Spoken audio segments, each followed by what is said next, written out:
Nick Marshall thought he was God's gift to women, but he's about to discover Nice buns. what women think. What did you say? Nothing. I can hear what women think. Whoa, lighten up with that aftershave, buddy. The notion of being able to read the minds of women is, I think, a kind of a male fantasy, because it would answer a lot of questions that we simply don't have a lot of answers for. Why do I always feel like he's checking me out? There are thoughts in women's heads in this movie that I think men aren't aware of. Oh, God, I just looked at his crotch. Oh, I just looked at it again. For guys to hear what women are thinking, I think it's going to be a very interesting experience. And women will probably smile in recognition. She thinks you're overpaid. Gay. What? I love the comedy in the movie. Good cut. But on top of that, the picture became more romantic than even I had thought it would be. Total shocker. He's like a nice guy. It's a great love story. I mean, it really is. It's really sweet. Don't fall for a guy at work. Don't fall for a guy at work. Why? Why what? I mean, the idea of this movie is timeless. I can't believe this is what I'll be wearing the last night I'm a virgin. What do women want? Let's just take it slow and see how it goes. Slow is really good. It depends on any given moment. You free tonight?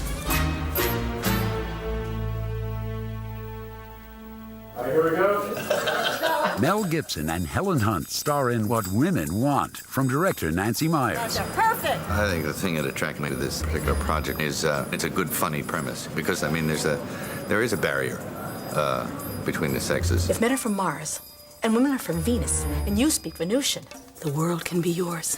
I was drawn to the idea of a man who could hear inside a woman's head because it's obviously we're foreign to them. Do you want to know all this about me? To me, that's funny. You know, to me, there was a lot of room there for comedy. That girl we met last night at the club, nothing happened after you put her in the cab, right? It did? Something happened? But she said she had to be in bed early. I had her in bed by 11.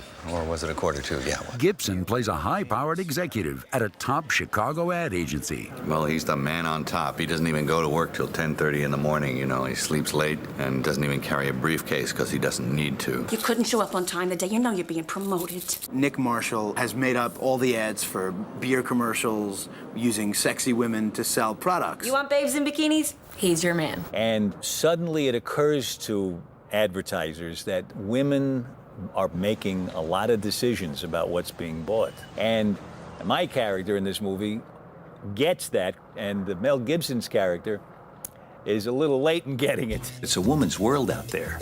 And getting into a woman's psyche is not exactly your strong suit. I play a woman who was hired to be Mel Gibson's boss. So how do you turn that down? He's sure that he's going to get a promotion to be the head of the agency. Hello, I'm Darcy. And much to his surprise and chagrin, a woman is hired to be his boss, and that's me. So, Nick, what'd you come up with? I don't suppose anybody's interested in an idea involving the Swedish bikini team. I do know them all personally. Of course. Gibson's ability to combine comedy and character, as well as his willingness to take risks, garnered the admiration of his co-stars. I think he's just, he's smart. He's got a great sense of humor, and he's willing. You have to be willing to be silly and willing to go too far, and also use your brain to keep it grounded in enough reality that people care while they're laughing, and he's great at all those things. And he was fully aware that this was a real departure for him. And I was always privately saying to myself, Mel Gibson's drinking a cup of coffee, at his desk. It was so normal because he does extraordinary things in his movies normally. Even if he plays a cop, he's the cop that jumps off the back of the truck into a car. We're so used to seeing him do superhuman things. So seeing him in these domestic situations was really interesting. I think he had a great time doing something different. He just comes to the set with himself and his mind, which is like a whip, and he puts it all in his head. And what happens is he's improvising, coming up with ideas right there in the moment. And that's very fun to work with. Here you go, Nick. In addition to his new boss, the other women in Nick's life include Marissa Tomei as the coffee shop girl he'd like to date, Lauren Holly as his ex-wife, and Ashley Johnson as his 15-year-old daughter. I have to go stay with him because my mother just got remarried. You can take care of your old man for a change. Cook for me, get me my slippers. Yeah, that'll be happening. She's very rebellious, and she's a very embarrassed teen. I mean, all teens are really embarrassed by what their parents do. That's mine. Where are you? In order for Nick to better understand the minds of women, his boss has given him a special box of products, which he opens one night while home alone. You go, girl. I'm a bitch, I'm a lover, I'm a child, I'm a mother, I'm a sister. You don't get products like control top pantyhose, mascara, lipstick, pregnancy test kits without actually trying them, to see, what it's like. So he tries them. The funny thing is he looks great in pantyhose. That's the thing, it was the big surprise. I won't say what size he wore, and he literally could not put them on without practically putting his foot through them every time. And then he did actually wax his legs because I thought he needed to know what it really was. And we have the right leg and the very hot wax. It's very, very hot. That's the first time I waxed my leg. It doesn't hurt. Okay. Just a manhood. Well, hey, it's pretty easy, actually. A little wax on the lower leg with some kind of like cloth pad. Stick it on there, let it set for a little while. It's kind of nice, yeah. I don't know why women complain about waxing their legs. The script says it hurts, so you better make it look painful. For women, it hurts, And when he's Mel Gibson, it was like, yeah, what's the big deal? He didn't think it was such a big deal. Why would anyone ever do that more than once? Why would anyone ever do the other leg? But apparently, that was the least painful place to do it, so they tell me, I'm saying, what are you complaining about? This doesn't hurt. And they said, well, you should try doing your bikini line. Like, I'm going to try that, Dad, Hi. what are you doing? Exfoliating? It's so funny. We come home, and he's in pantyhose, and he has on lipstick and mascara. Nice nail polish you got there. It's like, oh my God, this is the worst thing that could ever happen to me. Especially in front of my boyfriend. Good night. No, wait, I come back. While trying to explain the situation to his daughter, Nick experiences a mishap that changes his life. He ends up slipping on some bath beads and knocking his head on the bathtub. Then he's electrocuted. And when he wakes up the next day, he's a very strange thing happening to him. He's hearing what women think. Morning, Mr. Marshall. It happens with the woman who works in his building, who's the doorwoman. Thank you, Flo. You're welcome, my little sweet buns. What did you say? Me? Nothing. Background. Action. And he decides to walk to work, and every woman that he passes in the park, he can hear every thought. And he thinks he's having some kind of nervous breakdown or going crazy. So it sort of makes him a little more than concerned.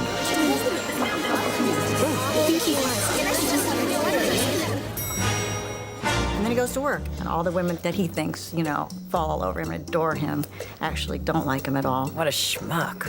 Which is kind of a shocker to him because he never suspected or expected to hear some of the things that he then does. Do you realize that I have an Ivy League education and that running your stupid errands has put me into therapy? Good, cut, playback. Director Myers, who co-wrote Private Benjamin, Baby Boom, and The Father of the Bride films, and directed The Parent Trap, brought her unique sensibility to this film. Okay, that's a good one to have. Nancy, she brings a wit, and she has a knowledge about what's funny. She has a particular way of looking at the world and people in it that is unique. He doesn't have to knock it, he can just turn around and Nancy's absolutely, in love with Tracy Hepburn movies, and so I think she's going for a classic feel, which just basically, I think, means smart relationships between people and a good funny bone, too, and she has all that. We're all a little closer now. Here's what I think. She's done a lot of successful movies. She has the Midas touch, and she tells great stories. She brings to it the expertise of knowing what she wants. She knows instinctively when something's funny, when a shot looks right.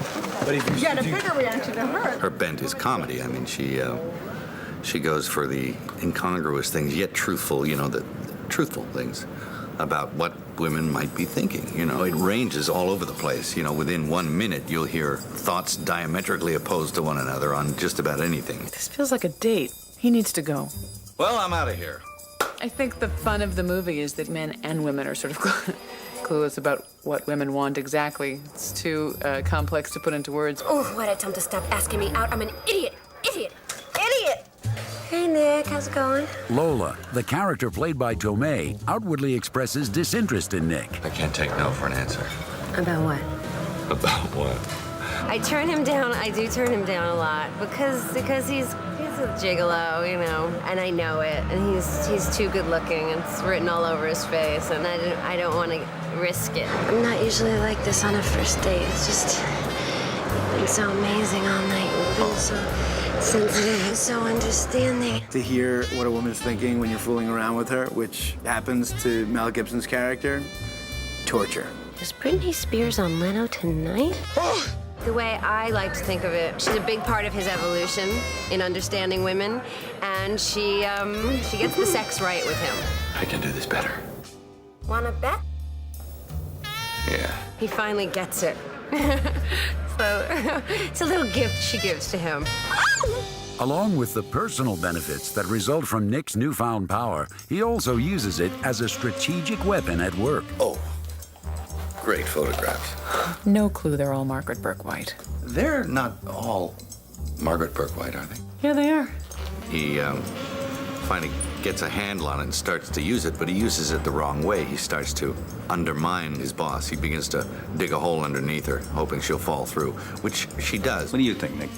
I don't know, it seems kind of, what's the word? Parochial. Parochial to me. What do you think, Darcy? Because he can read her thoughts, he basically steals all her ideas. So he just beats her to the punch all the time, and she doesn't know what the hell is happening to her. And she's feeling unsure of herself, and of course she can't imagine that it's because he can read her mind. Well, if you need any help, Oh, I'll be picking your brain.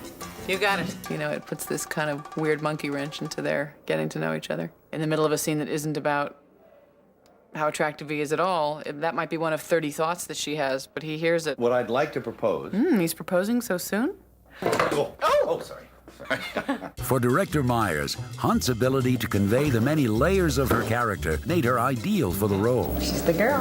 Helen was the only person I wanted for Darcy because she just has this innate strength and intelligence, and I thought she'd be a great person to get inside of. And this is a movie about getting inside women's heads. Can't believe I have butterflies in my stomach. Feels like the first day of school. She looks like she can really, kick some corporate butt, but she's also has the acting smarts and the soul and heart of someone that is able to show much more and be very vulnerable, which is also required. Now, you know this is a tough one for us to get. It would be a tough one for anybody to get, but if we got it, that's all we'd need.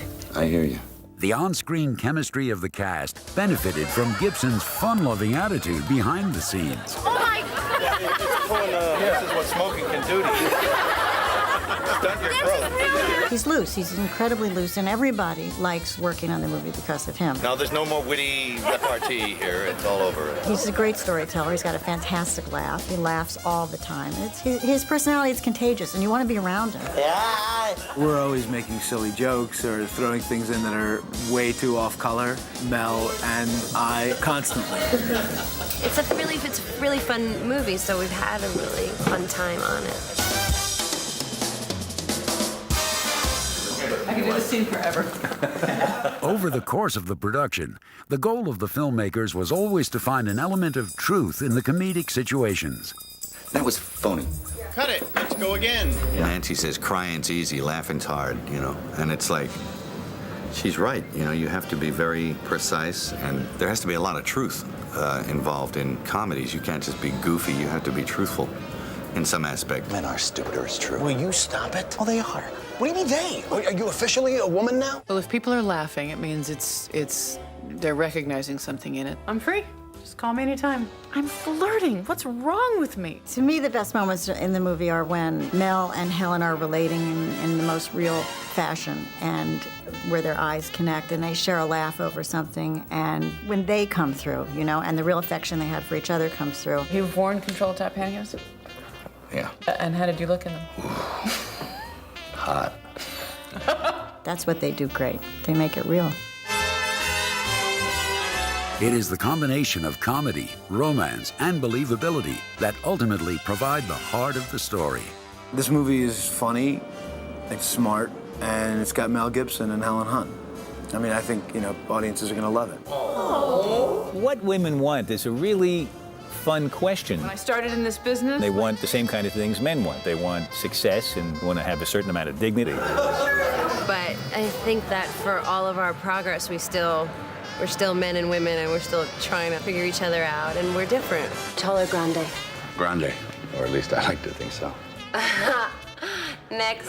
I have no clue how men think. I barely know how women think, but I don't think it's similar. I think it's very different. Nick Marshall, looking right at me. At least he's looking at my eyes and not down my blouse. I think you can spend a long time trying to figure it out, what women want. It's got something to do with chocolate. Oy vey. Chocolate and conversation. Oh, you were listening.